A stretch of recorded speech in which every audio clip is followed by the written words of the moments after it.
Liz knotted the laces of her hiking boots, then eyed herself in the hallway mirror. Her friends would tease her for wearing them to the airport, but there was no space in her backpack. She'd been scrupulous with her packing.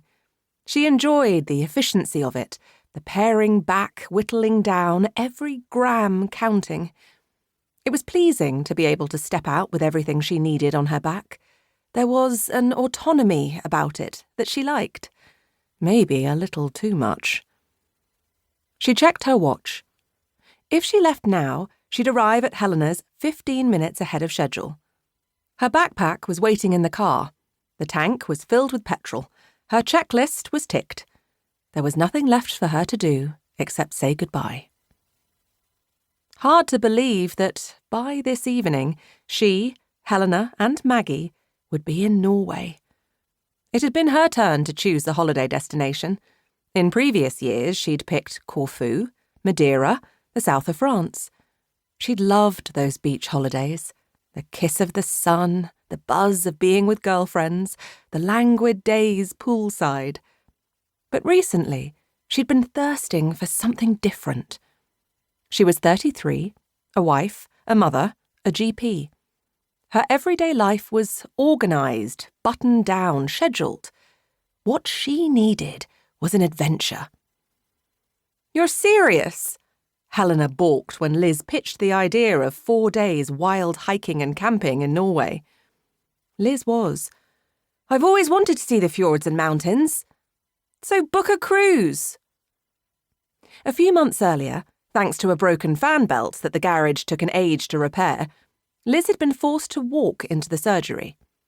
As she'd walked, something magical seemed to happen. With each step, it was as if she was shaking off the chaos of lost homework, packed lunches, and missing uniform items. She noticed birdsong, learned the names of the trees she passed, took the time to wave good morning to neighbours. By the time she arrived at work, her thoughts felt more spacious, her body grateful for the movement. She had been out in the weather and felt the day. The action of moving her feet, step after step, meant she arrived fresh and energised. Liz being Liz, she wanted to understand the physiological benefits of walking, so she dived into the research.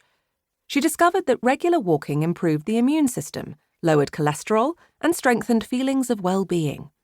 She shared these findings with her patients. "I'm prescribing you a daily walk." It was simple, free, doable for most, life-changing in some cases. Right now, Liz needed life-changing. She glanced towards the kitchen. She could hear the morning symphony of breakfast, the clink of bowls set on the table, the gush of the tap, the scrape of a stool, Evie's voice pitched above Daniel's, the calming tone of Patrick mellowing them both. She moved towards the noise and warmth of her family. The thick-soled tread of her boots made her gait feel unfamiliar. She found herself standing in the kitchen doorway unnoticed and, for a few disconcerting moments, it was as if she were watching someone else's life. How much would they miss her, she wondered.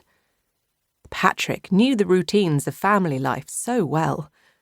He was the one who made the packed lunches, did the school run, and helped with homework.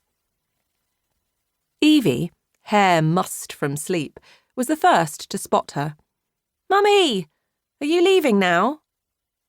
"Yes," she said, feeling tears lodged at the back of her throat. She'd never liked protracted goodbyes. Out the door and get on with it. That was best. Patrick turned, warm brown eyes sliding over her face, but not meeting her gaze. "So, you're picking up Helena first, then Maggie? Then Norway, here we come." She tried for upbeat, but her tone fell flat. "Please get a photo of Helena in hiking gear." He grinned. Liz moved towards her son, who was sitting at the breakfast bar, shoveling cornflakes into his mouth. She pressed a kiss on his cheek, feeling the machinations of his jaw. Evie put down her spoon to wobble a front tooth, asking, "Will this have fallen out by the time you're back?" Liz nodded. She would probably return to find her daughter with a new gap in her perfect line of baby teeth. She would miss that sweet moment of slipping into a dark room to swap a tissue-wrapped tooth for a shiny pound coin.